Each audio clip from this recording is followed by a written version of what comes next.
impressas que vai lhes permitir compartilhar, dividir, quer dizer, as obras impressas que eu digo, sim, em meio eletrônico que vocês podem imprimir partes. Eu sugiro não imprimir tudo, até para preservar o nosso meio ambiente. O nosso ambiente, nós estamos vivendo um mundo que precisa ser cauteloso no uso dos recursos. Bom, nós vamos falar hoje, possivelmente por 90 minutos. Eu vou procurar encurtar um pouco. Por que é 90 minutos? Porque é um pacote pedagógico. Nós procuraremos fazer pacotes de 60 minutos. Mas em alguns casos, mesmo mutilando ou diminuindo a apresentação ou a exposição de conteúdo mais apurado, para ser suportado no futuro pela obra impressa ou obra textual, nós não conseguiremos, e eu creio que hoje talvez passe de 70 minutos. Vocês estão de acordo comigo? Todas as pessoas estão ouvindo bem? Que bom. Soraya, Rosilene, Simone, Santana de Parnaíba, Genesi. Bom. Bem, vamos avançar e vamos conversar a respeito de estratégias de negociação. São sempre aqueles slides que a gente apresenta e trata-se de um programa configurado especificamente para a mulher empreendedora brasileira. Algumas desses estudos iniciaram em datas diferentes dessa. Esse aqui iniciou-se em 1990 e ainda está em execução. Eu sou o professor coordenador dessas áreas que vocês estão vendo aqui: antropologia social, matemática, estatística, economia, ciência política e relações internacionais e física quântica. Eu coordeno um grupo de professores, eu sou professor doutor, e nós trabalhamos para fazer isso que está descrito aqui. Nós temos como objetivo geral sempre identificar, colocar num roteiro, metodizar aqueles procedimentos que permitam despertar nas mulheres a sua identidade, fortalecendo a autoestima e favorecendo que elas se descubram capazes de trabalhar, de iniciar empreendimentos em suas comunidades. Nós temos como objetivo específico, nesse pacote de encontros sobre estratégias de negociação, apresentar a cada uma das pessoas que está aqui presente, aquelas pessoas que nos procuram, as características do discurso eficaz e eficiente nas comunicações que estão articuladas para negociações empresariais, comerciais, nacionais, brasileiras. Existem algumas características nas negociações de outros países. Apesar desse estudo alcançar os países de língua portuguesa, que a gente chama de CPLP, estudou Espanha e França. Esses dois outros países, vocês vão poder acessar a forma de negociar no material que vai ser distribuído posteriormente. Nós vamos recapitular 2 ou 3 frases do encontro passado, nós vamos definir o que é negociação, vamos estabelecer ou conversar a respeito do que são objetivos nas negociações e qual normalmente é o objetivo das negociações. Vamos falar do caminho das negociações, avaliar as posturas que existem. Vamos trabalhar com os métodos e características existentes nas negociações. Vamos falar e vamos mostrar, quer queiramos ou não, todas as negociações têm um conjunto de apresentações e de argumentações que são quase que universais. Nós vamos trabalhar nisso.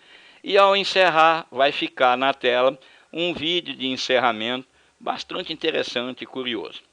Nesse momento, nós estamos aqui na nossa sala com 34 pessoas e, mais uma vez, eu quero agradecer e dizer que eu me esforcei bastante para que esse material chegasse até vocês com a melhor qualidade que eu pude conceber. Muito obrigado e vamos avançando. Nós recapitulamos essas frases porque elas são importantes, são interessantes. A negociação, segundo eu mesmo, em 1980, entendia que era um campo de conhecimento que visava conquistas de pessoas nas quais nós desejávamos algo. Em 1993, depois desses anos aí, nós revisamos essa frase, porque ela simplificava muito num ponto de vista do professor, e acreditamos que a negociação era uma coleção de comportamentos. E aí misturamos e desenvolvemos pacotes de artifícios negociais que envolviam comunicação, vendas, marketing, psicologia, sociologia e resolução de conflitos. Então, em 1993, nós entendemos dessa forma que a negociação sempre seria o resultado desse conjunto de interpretações das atitudes e das atividades dessa ciência. Mas em 2005, depois de 93 até 2000, 7 anos, nós ficamos vivendo nessa perspectiva e em um determinado momento nós passamos a entender que a negociação é mais do que tudo aquilo que eu havia pensado em 1980 e em 1993. E acabei por sintetizar essa frase que foi publicada em 2005. E entendi que negociação é um processo de comunicação multilateral, mais de uma pessoa, onde cada uma dessas pessoas realiza um papel e tem como objetivo chegar a uma decisão conjunta sobre um futuro desejável.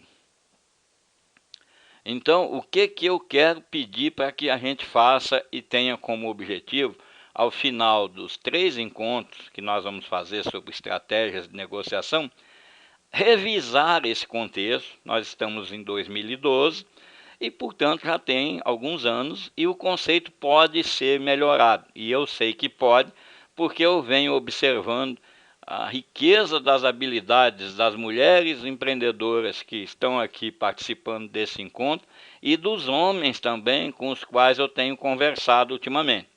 E sei que esse conceito pode ser melhorado. Esse é o convite que eu faço. Vamos revisar essa frase, esse enunciado e trazê-lo para a modernidade. No encontro passado, em alguns outros encontros, nós dissemos e publicamos aí nesse site, nessa sala, que negociar significa tomar aquelas melhores decisões para maximizar interesses que muitas vezes podem ser individuais. Mas, em linhas gerais, o interesse mais vitorioso, com mais chance de ser vitorioso, eu classifiquei e nós concordamos com isso nos últimos encontros, são aqueles que representam o interesse da humanidade. Então, para que essas negociações se consolidem, avancem e mesmo permaneçam acontecendo, é necessário e é prudente e é possível tomar-se algumas medidas. A primeira é aquela que nós falamos. O que é que nós vamos fazer se esse acordo não for fechado? É o famoso ou popular plano B. Eu diria que nós devemos ter plano B, C e assim sucessivamente. Mas se tivermos um que já contemple a possibilidade de que aquele acordo não sendo fechado com aquela pessoa que você está negociando, o que será feito? Depois eu usei uma palavra aqui, mas na falta de um vocabulário mais apurado em português, eu usei a palavra oponente. Eu quero dizer que as pessoas que negociam não necessariamente estão em oposição, mas para simplificar, avaliar o que a pessoa oponente nossa fará se o acordo também não for fechado. Então, nós temos 2 condutas a adotar. Uma primeira conduta é avaliar o que nós, que temos o interesse na negociação, faremos se ela não for fechada, e o que a pessoa que nós estamos abordando fará se ela não for, se esse acordo não for fechado. Bom, A terceira atitude, a terceira conduta que nós podemos adotar é avaliar a verdadeira questão da negociação. O que é que nós estamos negociando? E aqui fica um alerta. Eu brinco com as palavras e digo que aquilo que nós somos fala tão alto que, se nós não estivermos falando a verdade, nós não conseguiremos escutar ou nem comunicar.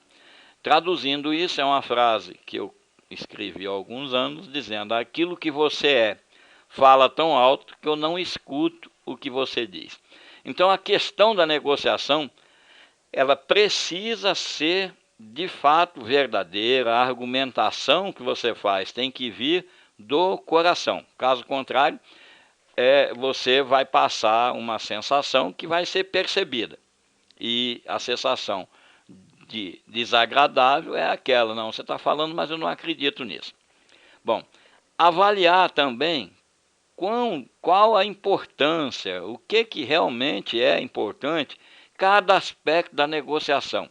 Muitas vezes, um exemplo simples para esclarecer essa frase, esse enunciado: eu quero tomar água, mas eu só tomarei água se ela estiver gelada, vier num copo de vidro ou num copo de cristal. Então, o que é importante de fato?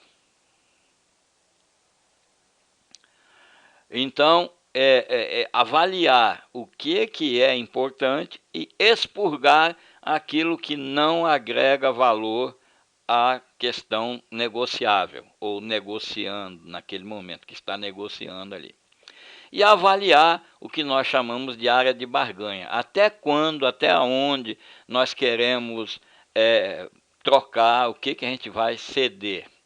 E eu quero dizer o seguinte: decidir e negociar, apesar de eu considerar que são dois castigos que Deus ou alguém nos impõe diariamente, todos os minutos nós decidimos e negociamos, e fazemos isso diariamente. A qualidade das nossas vidas é proporcional à nossa capacidade de decidir e à nossa capacidade de negociar. Então, é uma área de estudo, é um campo de estudo, a teoria da negociação e as técnicas de negociação, que é muito prolífero. Muitas pessoas estudam negociação, argumentam sobre isso, e há uma infinidade de publicações sobre esse tópico. Mas poucas publicações abordam a negociação como, modesta parte, nós estamos abordando, e fizemos esse material especialmente para vocês que nos visitam nessa sala. E eu quero enfatizar e pedir para que toda a gente registre essa frase que está aí: negociação é um dos pouquíssimos campos da atuação humana no qual o como se faz é tão ou mais importante do que se faz. Compreende? Registrem, por favor, que vocês vão perceber ao longo desses encontros o que é que isso significa na prática. E por falar em prática, eu quero dizer com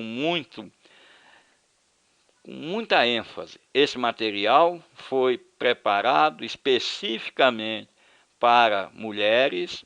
Os homens, de fato, vão tirar proveito disso, mas as características desses 3 conceitos, dessas 7 perguntas e desses 14 comportamentos que nós vamos detalhar em alguns momentos aqui, são mais interessantes para serem adotados por pessoas do sexo feminino. Não quer dizer que não seja útil para toda a gente. Se os homens, as pessoas do sexo masculino, resolverem incorporar esses comportamentos e fazer essas perguntas que estão aí, possivelmente, com certeza, a qualidade das suas argumentações e dos seus resultados negociais serão muito ampliadas. Os 3 conceitos são aqueles que eu escrevi aí. O primeiro: qual é a melhor alternativa a um acordo? Segundo: qual é o preço limite? E preço, não atentem para o fato de ser só moeda, só a parte monetizada. é o preço que nós queremos pagar, quantas horas eu quero trabalhar a mais, quantas horas eu vou me dedicar a mais, se para negociar ou se eu negociar um acordo. E estabelecer com muita clareza aquela zona onde eu vou navegar. Bom, eu estou disposto a trabalhar 6 horas a mais e não 8. E não quero trabalhar menos do que 5.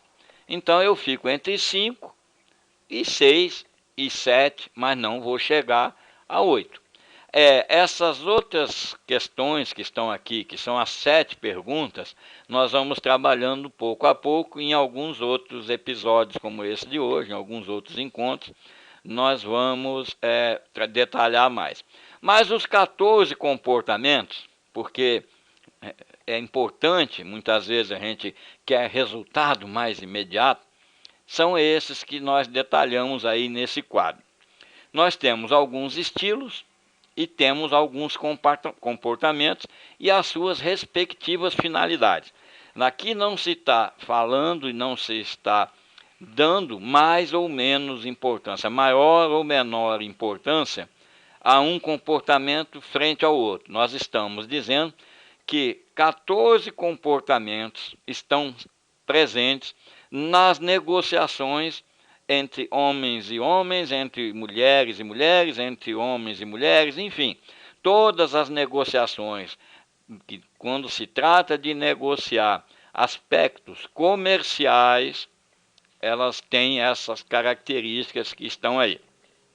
Nós temos aquela pessoa que é centrada nos objetivos e ela tem um estilo ativo, bem receptivo, e alguns comportamentos se associam a esses estilos. Aquela pessoa mais ativa, centrada nos objetivos, ela trabalha com esses de 1 a 4, esse comportamento descrito de número 1 a 4. E tem por finalidade simplesmente alcançar aqueles resultados que ela planejou, imaginando-se que ela tenha planejado os resultados, obviamente.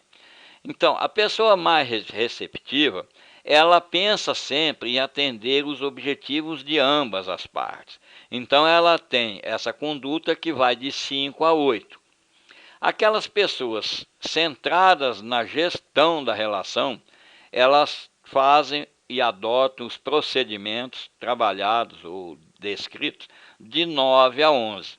E aquelas pessoas também centradas na relação, ao negociarem uma proposta na qual ela aparece como desfavorecida, ela tem esse comportamento de 12 a 14.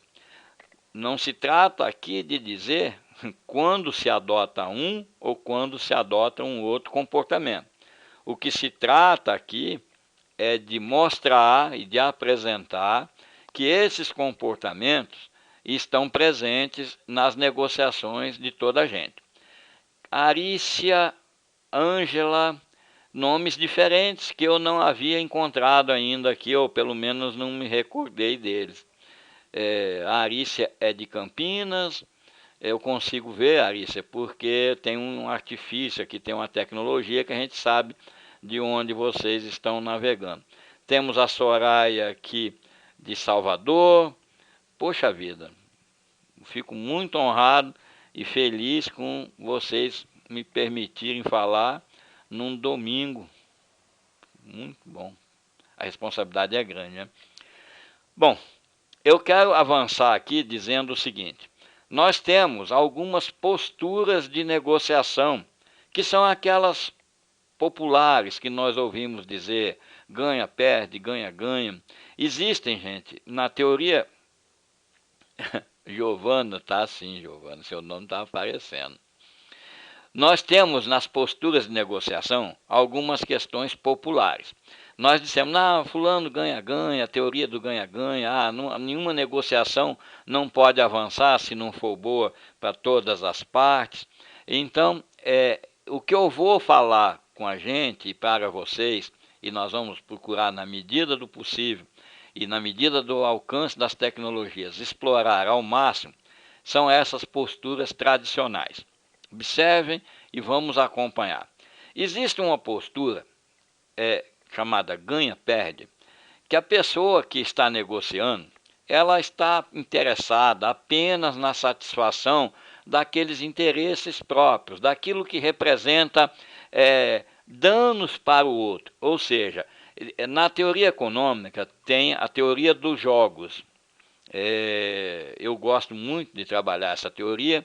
Ela deu um prêmio Nobel a um indivíduo que chama-se John Nash, e é importante nós entendermos que a teoria ganha-perde é uma teoria, é um jogo de soma zero, ou seja, para que um vença, o outro tem que perder.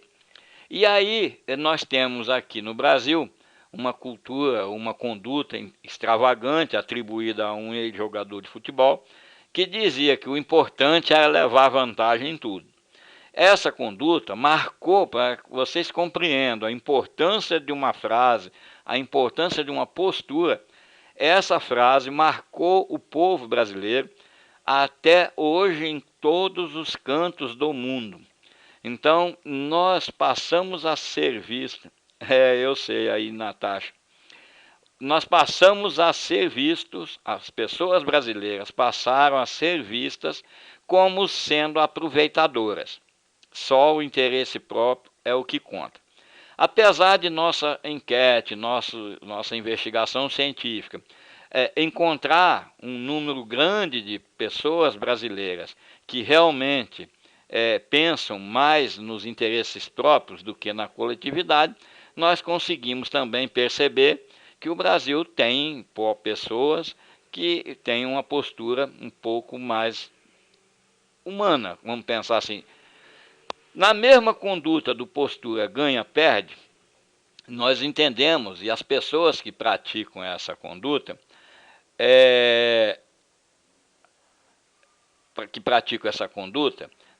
costumam entender-se que elas são mais espertas do que todas as outras. E elas dizem, por ter essa característica, eu vou ser mais bem-sucedida, e eu vou conseguir, porque o mundo é das pessoas espertas. E tem mais. A negociação é um campo de batalha e só as mais aptas vencem. Sobre essa questão, sobre essa frase especificamente, eu quero dizer o seguinte.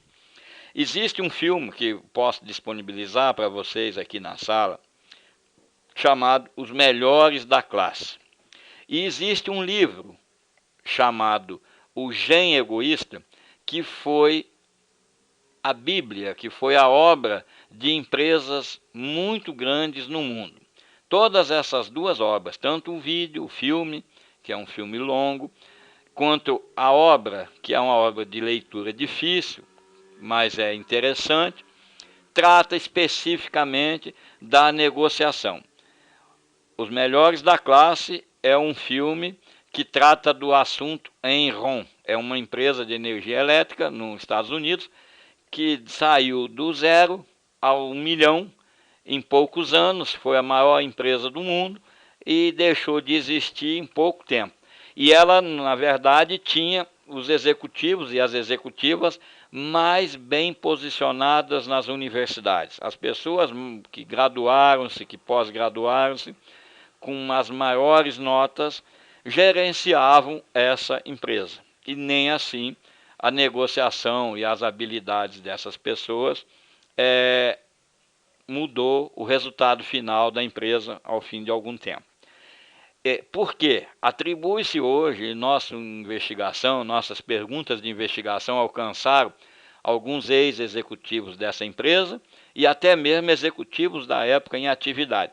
Eles tinham como orientação para o trabalho essa obra chamada O Gênio Egoísta. Então, assistir o filme já é um grande passo, mas assistir o filme e antes ler a obra vai consolidar a nossa decisão ao tentar negociarmos ou escolhermos negociar com alguém na conduta e na postura ganha-perde. Eu quero dizer para vocês que eu não sou a pessoa recomendada e não quero me arvorar no direito de dizer essa postura é melhor ou pior. Eu quero apenas colocar aqui para que vocês possam decidir como trabalhar. Na mesma postura do ganha-perde, temos lá a conduta da negociadora ou do negociador. Nessa postura, não é importante estabelecer vínculo, não é importante nada. Eu vou estabelecer o vínculo enquanto me interessa. No momento que não interessar mais, eu esqueço e parto para outra. É uma estratégia que produz resultados em curto prazo. Se vocês estabelecerem e analisarem, estabelecerem um link entre o que está escrito aqui e o resultado lá da empresa em questão, quando eu disse de vocês assistirem o filme, vocês vão ver que possivelmente essa falta de vínculo positivo afetou diretamente o resultado da empresa. Da mesma maneira, nós temos ali, nessa conduta, que o segredo é a alma do negócio e vale muito dar informações falsas para fazer parte daquela negociação.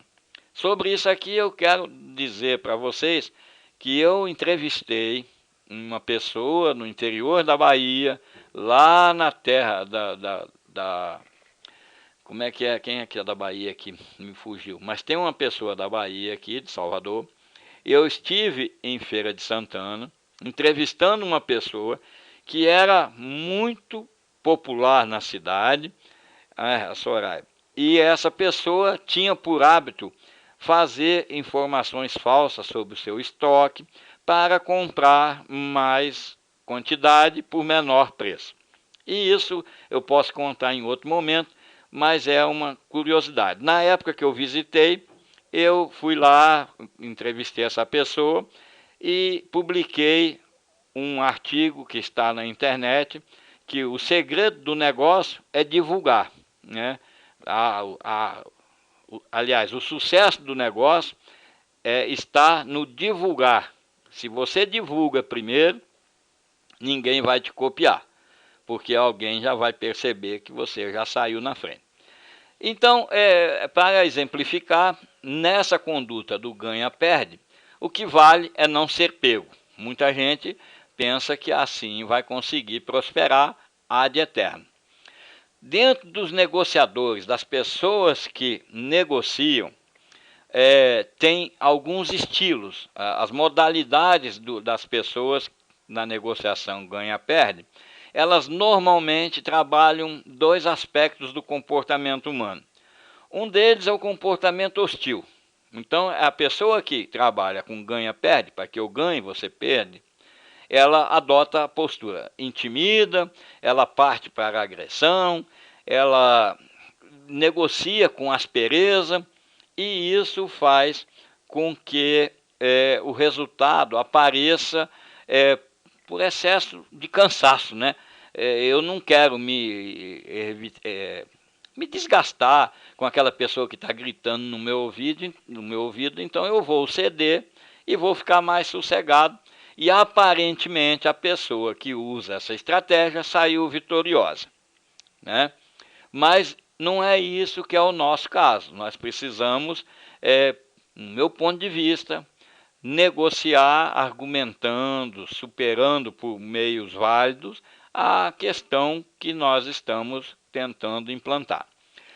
Na mesma estrutura de negociadoras ganha-perde, existe aquela pessoa manipuladora. E essa é problemática, porque ela induz a erros de interpretação, ela cativa de uma maneira até mesmo verdadeira, e aqui em algumas questões que nós investigamos, nós identificamos que existem mesmo pessoas que acreditam naquilo que estão propagando, mesmo sabendo ou mesmo diante de evidências de que aquilo é uma enganação. Então, essas pessoas, dentro da categoria da hostil e da manipuladora, você não quer falar comigo que sou mais hostil, você me abandona, é o mínimo que a gente pode fazer. Mas com a manipuladora já é mais complicado.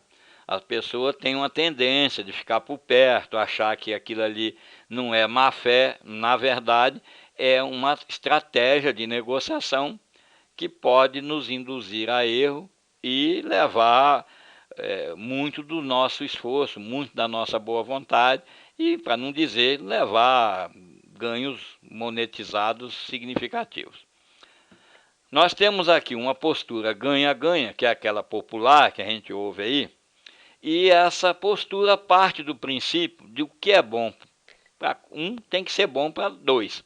Não existe vencedor nisso aí. É um jogo de soma positiva. Gente, essa teoria dos jogos, ela é uma das teorias mais difíceis que existem no ramo da economia. A teoria dos jogos trata especificamente de negociações e trata especificamente do momento no qual nós devemos ceder ou não ceder. Esse material eu posso disponibilizar para vocês, eu acho que eu não tenho acesso a ele aqui nesse computador. Mas assim que tiver, eu disponibilizo. É uma teoria econômica, matemática e estatística avançada, certo? Então, eu vou disponibilizar para vocês. No caso da postura ganha-ganha, entendendo que os interesses de ambas as pessoas, ou de todas as pessoas que estão negociando, têm que ser resolvidos, e elas não são inimigas, em tese isso seria ótimo. Mas estamos vendo aí, nesse encontro da Rio+20, que há um interesse importante para ser cuidado para toda a gente no planeta. Estão reunidas as pessoas consideradas as melhores cabeças pensantes do planeta, e mesmo assim encontrar uma solução e tem sido problema e tem sido difícil. Mas, de qualquer maneira, é uma tentativa e eu creio, e já participei de ensaios nos quais a postura ganha-ganha tinha por ênfase e tinha por conduta mestra da nossa parte, da parte dos outros pesquisadores, e apesar de se prolongar por muito tempo a negociação, o resultado é perfeitamente possível. Tá? E é importante nós firmarmos o compromisso. Nesse caso, eu vou abordar já o nosso próximo encontro. Vai tratar de assertividade. Para negociar de maneira ganha-ganha, o importante é nós desenvolvermos aquilo que nós chamamos de conduta assertiva. O curto prazo tem que ser relevante, mas não pode deixar as perspectivas de médio e longo prazo desacobertadas, mas também não podemos prolongar aquela negociação por tempo indeterminado. Então, anotem aí para que vocês fiquem atentas, as pessoas que estão aqui, porque um dos encontros nós vamos gastar uma boa parte desse tempo que vocês, poxa, me cedem aqui para falar, tratando de assertividade. E assertividade com brandura, porque é essa palavra branda amansa até as feras, certo? E para que, na visão da postura ganha-ganha, entendem as pessoas que participam disso, que os dois lados têm que, como pré-requisito, estar comprometido mesmo com a solução da dificuldade e com verdade absoluta na condução das propostas. Teremos uma aula sobre assertividade, certo? Então, a postura seguinte que nós temos, observa que nós falamos de duas e vamos agora falar de uma outra. Chama-se postura perde-perde. Gente, pode anotar aí um nome de um livro, que se vocês quiserem saber o que significa perde-perde, leiam esse livro, chama-se Farguinem, F-A-R-G, né? G-U-I-N-E-M. Farguinem é uma palavra do idioma Yiddish que significa abrir espaço. E a postura perde-perde é tratada nessa obra de maneira bem contundente. São poucas páginas, 68 páginas, e Farguinem, na negociação perde-perde, trata especificamente da inveja, porque a pessoa que negocia de maneira perde-perde, ela não se importa em perder, desde que a outra pessoa também perca. Haja uma perda para um e uma perda para outro. E nessa postura perde-perde, o mais importante não é nada, a não ser prejudicar a outra, e não interessa se vai vir uma vantagem para quem está assim ou não. Na verdade, o objetivo dessa pessoa é trabalhar para o mal comum. Enquanto nós temos uma conduta que trata do bem comum, nós temos uma outra que eu penso que trata do mal comum. Tanto penso que acabei escrevendo esse livro que está aí para diminuir essa conduta, ou procurar pelo menos identificar essa conduta, certo? Bom, nós temos alguns estilos de negociação. Isso é importante frisar. Cada uma pessoa no planeta tem um estilo diferente. E nós identificamos um conjunto de estilos que tem mais probabilidade de estar reunido entre aquelas pessoas que são empreendedoras, que são femininas, que negociam para comprar e vender, mas, em linhas gerais, possivelmente todo o espaço tecnológico do planeta seria insuficiente para nós detalharmos aqueles estilos que já identificamos. A título de curiosidade, para identificar estilos foram distribuídos em mídia eletrônica, ou seja, aqui no computador, 60 mil questionários. Todos eles apropriados pelo sistema SPSS para poder chegar a um resultado. E encontramos quase tantos resultados quanto os questionários. Então tivemos que decidir. Foi a nossa, aquilo que eu falei do início do encontro. Decidir é um castigo. Nós escolhemos decidir por essa linha que está aqui. Nosso próprio estilo precisa ser identificado. Temos que procurar identificar nosso estilo de negociação e fazer com que todas as nossas argumentações atendam àqueles pressupostos do estilo, tá? O que eu quero enfatizar é, o estilo nós podemos escondê-lo, mas nunca e muito menos para sempre. E nós temos, dentro desse universalidade de estilos, nós escolhemos 4 estilos para poder registrar aqui com vocês. E dentro desses 4 estilos, um deles predomina. Vocês vão poder receber nessa sala, no próximo encontro, um formulário de 4 ou 5 páginas que vai facilitar vocês a se conhecerem. Chama-se um formulário de autoconhecimento.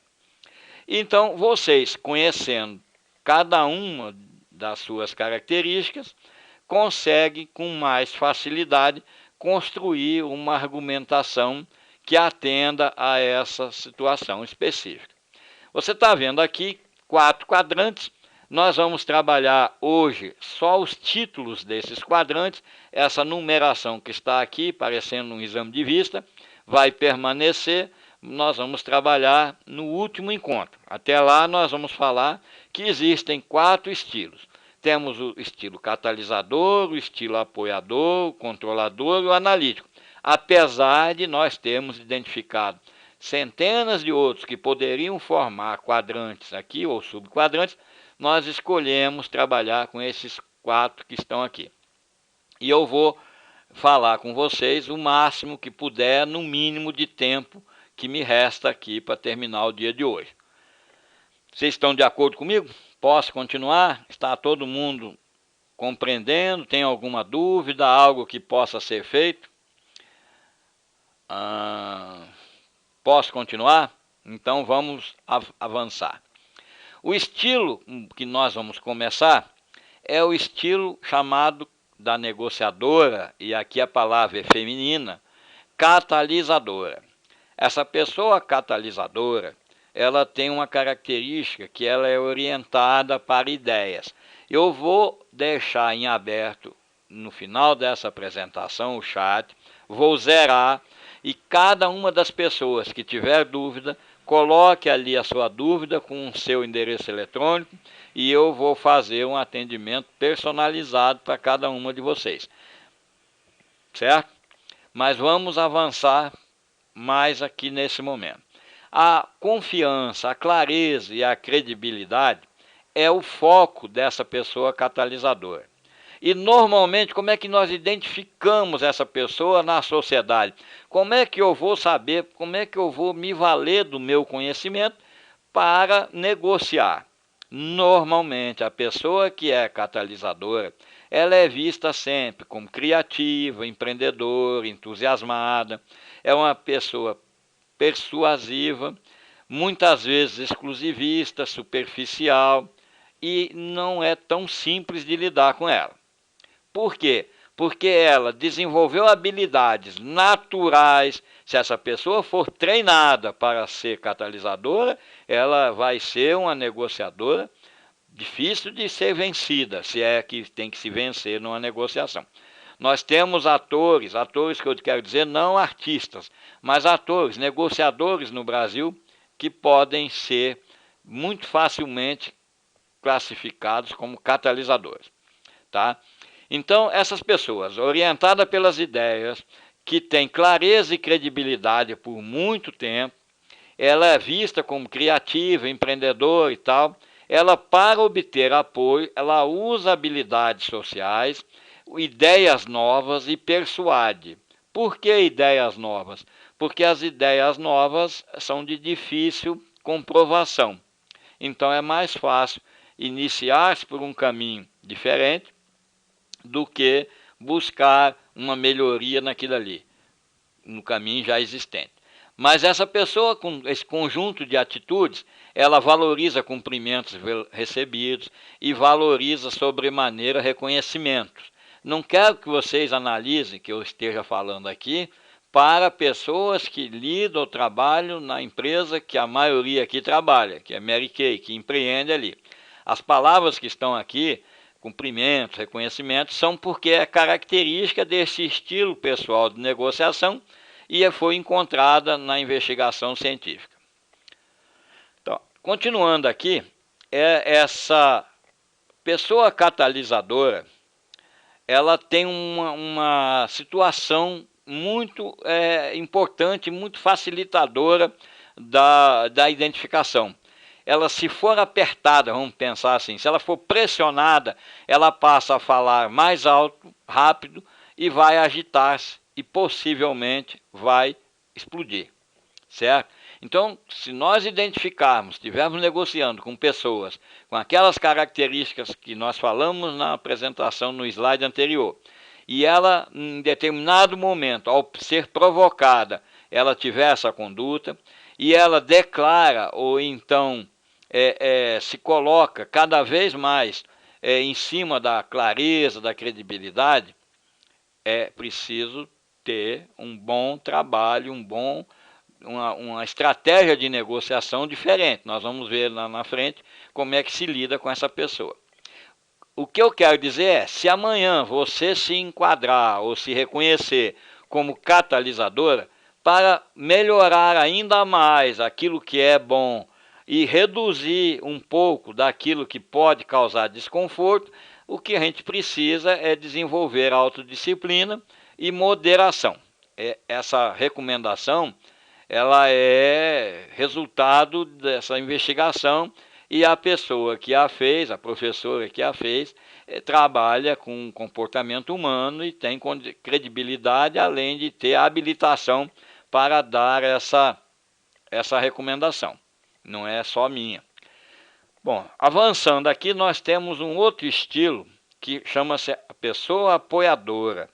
Ela é orientada pelo relacionamento e ela tem e busca mais receptividade e é menos coerente.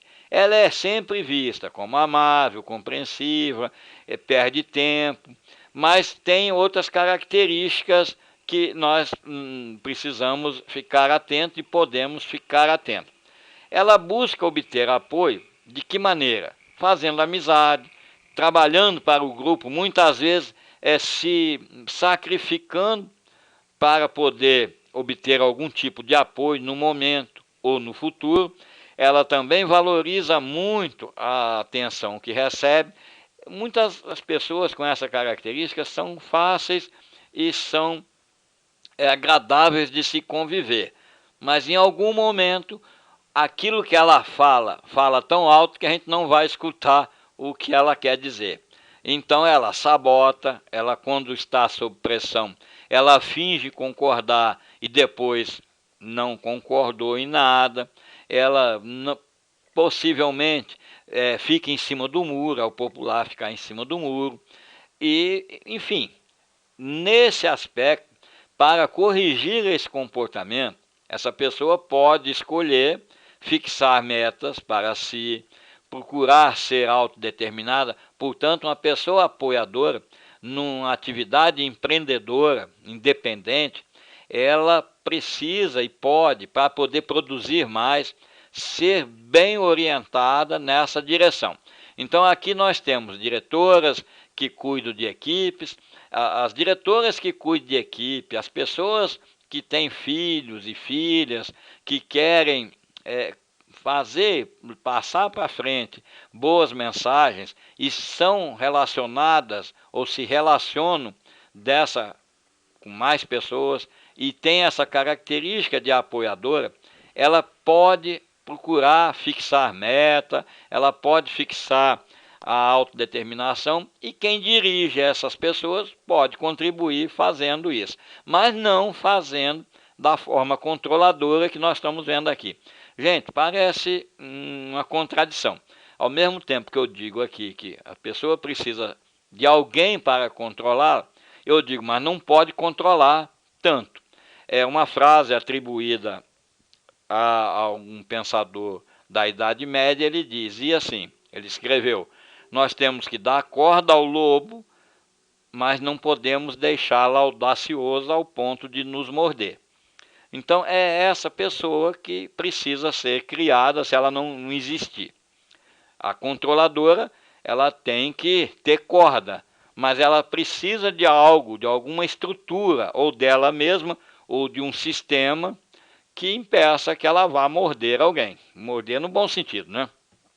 Então, a pessoa controladora, ela tem uma orientação focada para resultados, tá?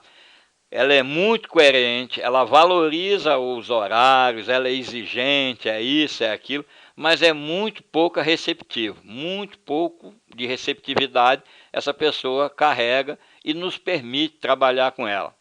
Ela confia nas matemáticas, ela confia nos números, ela confia em dados e não confia em informações. De certa forma, está certa. Informação, gente, na teoria da negociação e na teoria de sistemas, é uma proposta, um enunciado que ainda não está confirmado, tá? Então, ela vira, em alguns lugares, trabalhamos como informe e em outros trabalhamos como informação. Os jornais costumam dizer que estão dando informação, mas, na verdade, eles estão dando informes. É uma falha que eu condeno muito na imprensa, é que, em razão da necessidade da mídia e de ocupar e de ganhar audiência, ela solta a matéria e depois que vai pensar nas consequências. Tânia, eu estou dizendo aqui, o perfil é da controladora.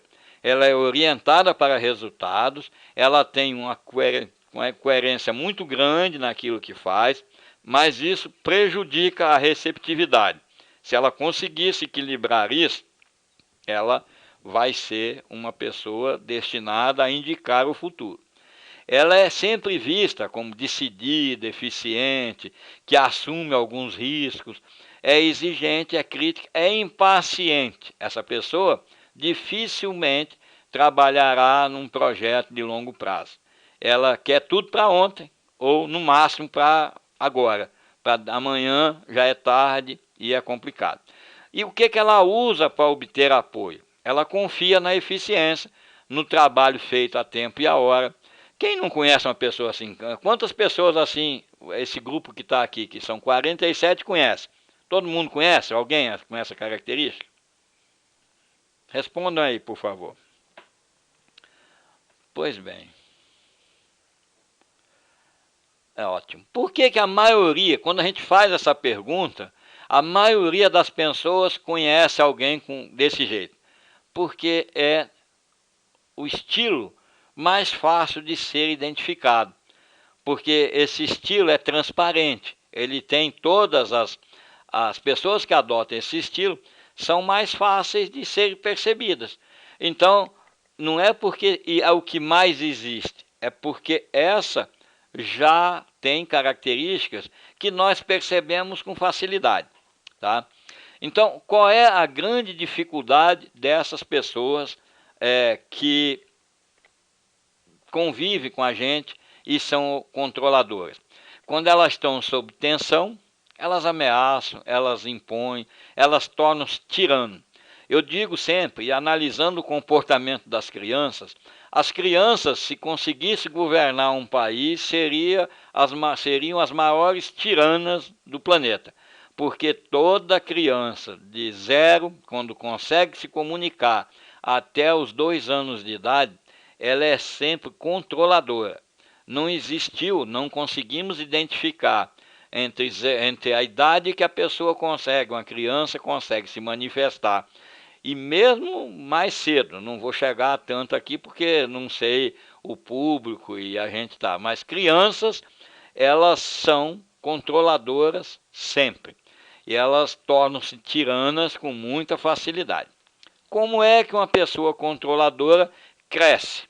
Se ela desenvolver atitudes humildes, se ela passar a escutar as outras pessoas daquelas características anteriores, certo? Ah, legal. Tem aqui uma pessoa que de vez em quando, eu ouço dizer, nossa, fulano é muito analítico, ou fulano é muito analítico. E o que tem de diferente entre a pessoa analítica e a pessoa controladora? Vamos ver aqui junto? Vamos ver. A pessoa analítica, ó, eu vou voltar um pouquinho. A controladora é orientada para resultados. A pessoa analítica a pessoa analítica é orientada para procedimentos. Resultados e procedimentos são atitudes, exigem condutas diferentes. Apesar de guardar muita semelhança a pessoa analítica e a pessoa controladora, a analítica é séria, é organizada, é paciente. A controladora nem tanto. Mas a pessoa analítica, ela é indecisa, ela para em alguns caminhos, ela é teimosa e, acima de tudo, perfeccionista. E para obter apoio, essa pessoa faz um esforço enorme para procurar saber tudo o que acontece em volta. Apesar de ter e de conhecer o trabalho que faz, de ser uma especialista, ela faz o máximo para manter-se a par de tudo que acontece em volta. E ela tem uma conduta bastante curiosa. Ela valoriza muito a segurança e uma maior garantia. Gente, depois que vocês puderem pegar esse material, esse encontro está sendo gravado, vai ser disponibilizado e vai ser colocado à disposição de vocês. Nós podemos voltar aqui no próximo encontro para fazer uma revisão e mesmo daquela maneira que eu falei. Podem postar aí os seus endereços e nós faremos um encontro separado com grupos ou com as pessoas que quiserem um atendimento personalizado nesse aspecto. Eu quero dizer que eu me esforço muito para que não fiquem dúvidas a respeito, pelo menos daquilo que eu acredito ser verdade e que pode contribuir para que a gente cresça. A pessoa analítica, orientada para procedimentos, ela, quando está sob tensão, ela retira-se, ela evita o conflito, ela se cala. Dificilmente essa pessoa analítica ela vai ao enfrentamento. O que ela precisa aprender? O que ela pode aprender para ficar muito eficiente? Tomar decisões mais rápidas. principalmente decisões mais rápidas, porque via de regra, uma pessoa analítica, ela arrisca, ela gosta do risco, mas como ela arrisca, ela permanece muito tempo dentro de um sistema de risco que a torna ineficiente em alguns resultados. Ela precisa ser mais rápida. Quantas vezes vocês discutindo ou argumentando com uma pessoa da família e tal, em algum momento a pessoa, quando vocês adotam uma postura mais forte, a pessoa se cala, fica quieta. E por quê? Não pensem vocês que ela está parada. Ela está arquitetando uma decisão. Se essa decisão fosse rápida, o resultado dessa pessoa seria melhor para ela. Mas, infelizmente, é isso. Esse é o quadro dos estilos que nós mapeamos. Nós podemos estudar bastante essas áreas e encontrarmos muita variável. Mas nós estamos às 22 horas e 30 minutos. E eu quero avançar para chegar ao final desse encontro de hoje, com pelo menos o conteúdo apresentado e o convite para que vocês aproveitem a oportunidade, explorem mais aquilo que nós estamos colocando à disposição. Bom, uma atenção que eu peço especial para todas as pessoas que estão aqui nos ouvindo, me ouvindo. São 46 pessoas nesse momento. Eu fico muito honrado de estar com vocês com um nível de retenção tão alto. O que diferencia a negociação de outras formas de alcançar objetivos é que a negociação é feita por meio de um acordo. Isso significa que o processo, teoricamente, foi compartilhado. Eu quero dizer por que eu faço essa observação. Porque dizemos, quando se trata de negociações internacionais, que a guerra é o prolongamento da negociação por outros meios. Então, de qualquer maneira, precisa ficar evidente que mesmo a guerra ela é compartilhada. Quando os países declaram guerra, essa declaração de guerra não significa o rompimento das negociações. Significa que a negociação está sendo feita por um outro meio. Então, se a negociação é compartilhada, as divergências, os conflitos estarão presentes de uma ou de outra forma. Concordam? Pois bem, então um outro pedido de atenção que eu quero fazer é que nas negociações, alguns movimentos são características da atividade negocial. Primeiros movimentos são aqueles que levam a um acordo. Nós temos lá, voltando àqueles 7 condutas, o BATNA, o MAP, alguns movimentos que têm siglas estranhas, levam a um acordo. Outros movimentos modificam o nível de aspiração. Nós vamos ver isso também no nosso próximo encontro. Outros movimentos são de esclarecimento, de aproximação, de relaxamento, e alguns são protelatórios. Quem deixou de conhecer e de reconhecer no Brasil, por exemplo, o movimento protelatório da justiça brasileira. Tudo aqui pode ser feito amanhã, pode ser feito depois. Há uma tendência a protelar ao máximo. Bom, uma outra questão que eu quero pedir atenção é: se vocês não conseguirem identificar aquelas atitudes lá atrás, aquilo que nós vimos e já falamos aqui, não use a metodologia que eu vou falar agora. Voltem no tempo e tentem identificar. Por quê? Porque nós vamos tratar agora, chegando ao fim, esses quadrados aqui, esses quadrantes, eu vou deixar para tratar com vocês no próximo encontro. Mas o que nós vamos trabalhar são essas condutas todas que estão aqui. São as estratégias competitivas e as estratégias cooperativas. Em alguns aspectos, nós vamos conseguir avançar aqui e aclarar essas questões.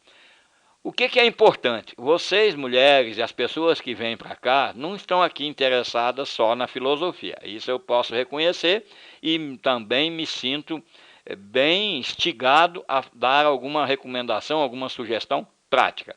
Então vamos fazer isso. Um domingo de noite, 50 pessoas, preciso sair daqui. Como eu vou fazer para negociar com uma pessoa catalisadora? Bom, aí nós fizemos esses quadros e eu vou relatar com facilidade e rapidez aqui, porque a maior parte do estudo e da prática disso tem que ser como o próprio nome diz, prática. Negociando com pessoa catalisadora, você não pode enfatizar seus pontos fracos e tem que explorar os aspectos que dizem respeito àqueles que estão na coluna direita.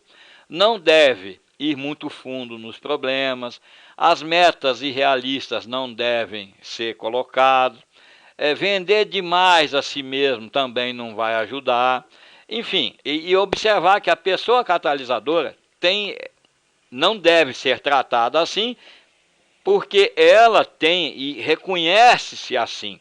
Eu preciso falar aqui e pedir para vocês entenderem o seguinte: nesses quadros, isso que nós vamos ver daqui para frente, estão as maneiras pelas quais nós devemos, ou a recomendação, ou o estudo, a investigação, disse que as pessoas que negociam com outras catalisadoras devem adotar.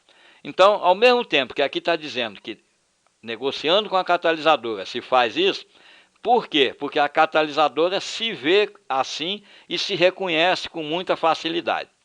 Então, na coluna da esquerda, nós devemos evitar de enfatizar ponto fraco. E devemos, para poder trazer essa pessoa para perto, ter uma maior rapidez, uma maior facilidade, estar à disposição exclusivamente para essa pessoa, tá?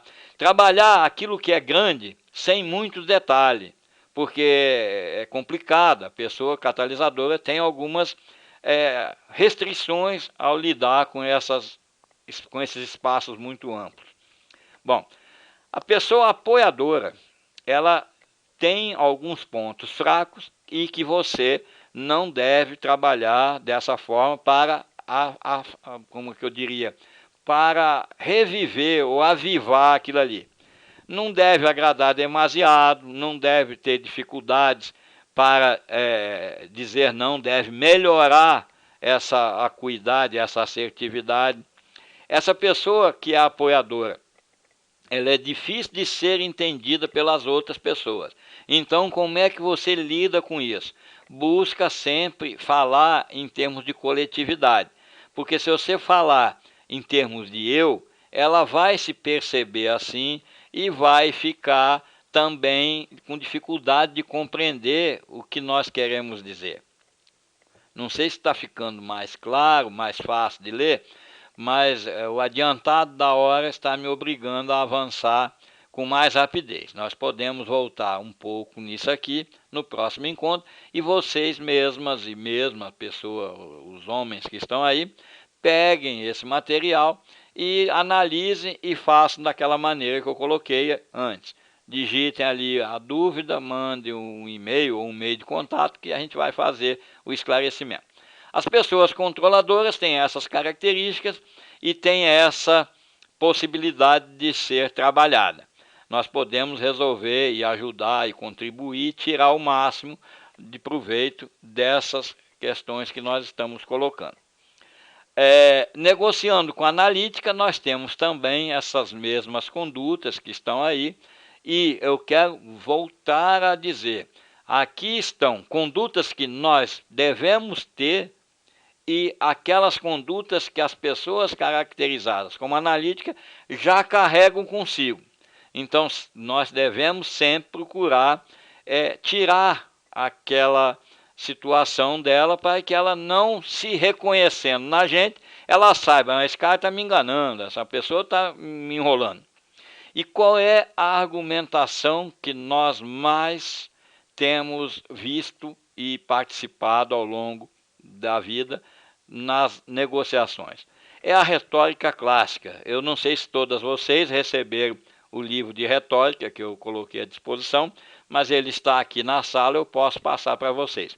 Retórica tem uma obra que foi disponibilizada e que vocês vão precisar e nós vamos ter que olhar de novo, porque a característica da argumentação, da retórica, das negociações é retórica. E a argumentação sobre verdade, a argumentação sobre realidade, a argumentação sobre valores. Gente, nós programamos a professora Miriam, a diretora Lu Valência e muitas outras diretoras que estão parceiras nesse programa de valorização da empreendedora, programamos uma situação na qual é uma sequência de encontros de 1 hora e 1 hora e um pouquinho para formar um pensamento e uma pessoa nova, para que essa pessoa desenvolva suas potencialidades. Eventualmente, quem não participou do encontro anterior vai ter dificuldade de acompanhar aqui. Mas o material está disponível no YouTube, está disponível aqui na sala para poder ser mandado, não é? Então, eu quero pedir para vocês, na dúvida sobre esse material, por favor, façam contato e vamos disponibilizar isso imediatamente. Bom, nós estamos chegando ao final e são 22 horas e 44 minutos. Tem um vídeo que eu vou deixar rodando aqui e enquanto vocês assistem, podem pensar a respeito. Eu vou enviar para toda a gente, de uma vez só, o arquivo. O Fabiano disse que já está disponível para download. Você botou isso aí, Fabiano? Você distribuiu para toda a gente? Ah, a professora Miriam mandou. Ótimo. Então, eu vou sair daqui dessa apresentação. Me aguardem 3 ou 4 segundos e vamos assistir esse vídeo.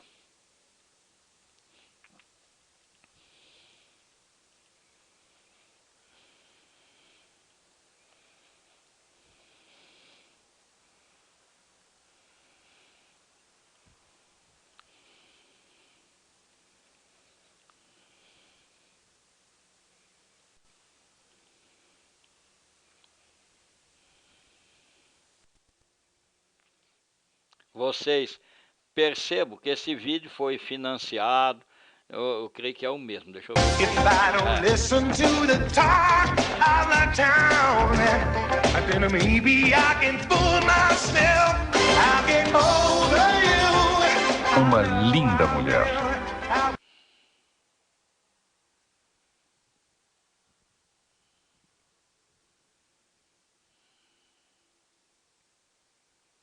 Aqui. Oi, gata. Quer se divertir? Eu quero ir para Beverly Hills. Pode me dizer o caminho? Posso. 5 pratas. Que absurdo. Agora são 10. Não pode me cobrar uma informação. Eu dou as cartas, benzinho. Não tô perdida.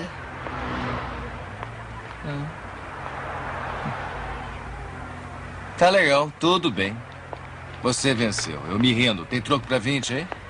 Por 20, eu mesma te levo.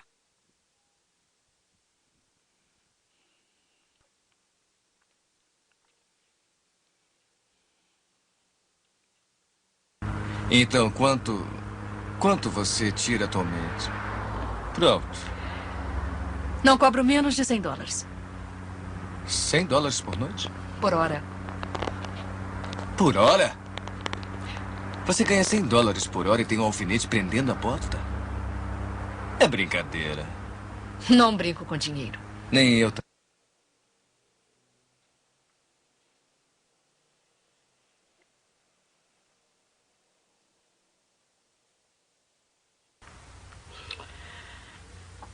Olha, eu gosto muito dessa sedução toda que está fazendo, mas eu vou dizer uma coisa. Comigo é direto, tá? Eu cobro por hora. Não quer andar logo? Eu tô sentindo que a questão de tempo é um grande problema pra você, né? Por que não resolvemos isso agora? Bom, vamos começar. Quanto pra passar a noite? A noite toda? Não ia poder pagar. Por que não tenta? $300. Feito. Obrigado. Agora podemos relaxar.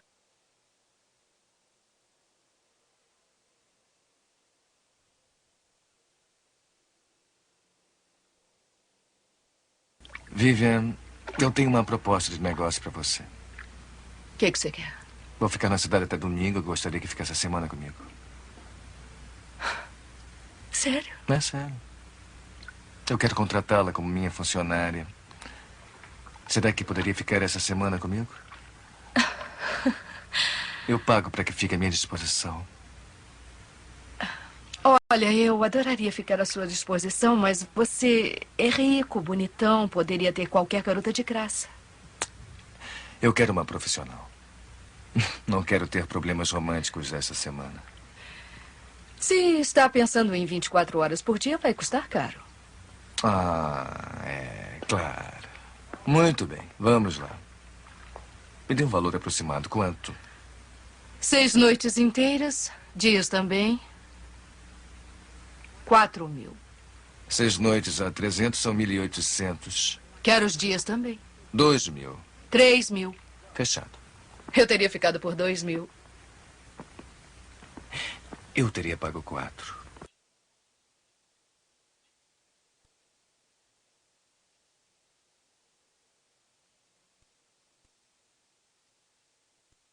Sim, e aí? Fala! O velho Morse tem a chance de conseguir um contrato de 350 milhões de dólares para construir destroyers para a Marinha.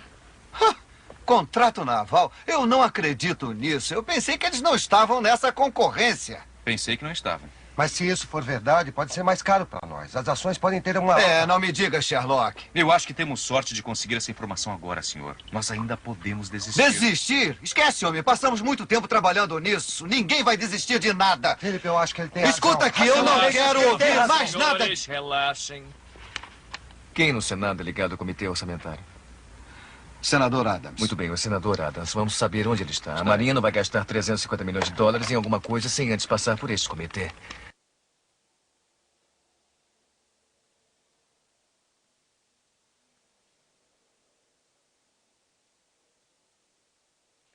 Sr. Morse, o senhor pediu este encontro. O que deseja?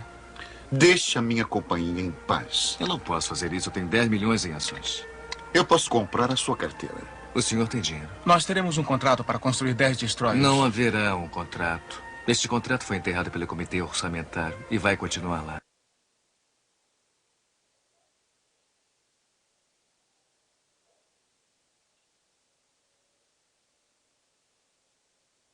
Edward, onde é que você está? Todo mundo está sabendo. O Morse vai fazer uma contra-oferta. Uma contra-oferta? O velho é bem durão. Sabe que o contrato com a Marinha foi engavetado. Onde vai conseguir o dinheiro? Eu não sei, acho que está se unindo aos empregados. Ainda vai precisar de quem empresta o dinheiro. Descubra quem é. Estou no escritório em 1 hora. Certo, deixa comigo. Tinha razão quanto ao Morse. Hipotecou tudo que tinha, até as cuecas, para conseguir um empréstimo no banco. E não é qualquer banco. No Plymouth Trust, hein?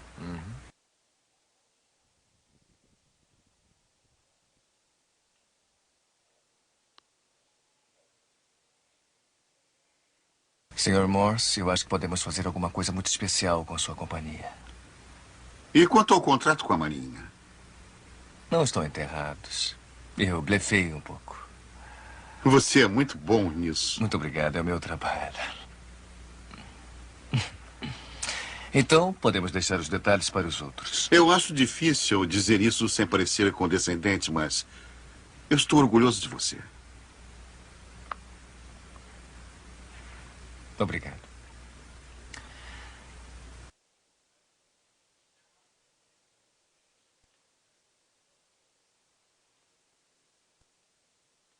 Então, como é que vocês percebem esse filme? Será que no próximo encontro, ou até o final dos nossos encontros, nós conseguiremos, dentro desses atores, identificar o estilo de negociação de cada um deles? Vamos pensar a respeito, vamos analisar essa possibilidade e podemos discutir isso até os nossos próximos encontros. Eu quero novamente colocar à disposição a minha vontade de continuar assistindo a todos vocês para poder negociarmos melhor o progresso de todos nós. Quem tiver dúvida, quiser facultar o endereço eletrônico, pode colocar aí. Nossos encontros acontecem todos os domingos às 21h30.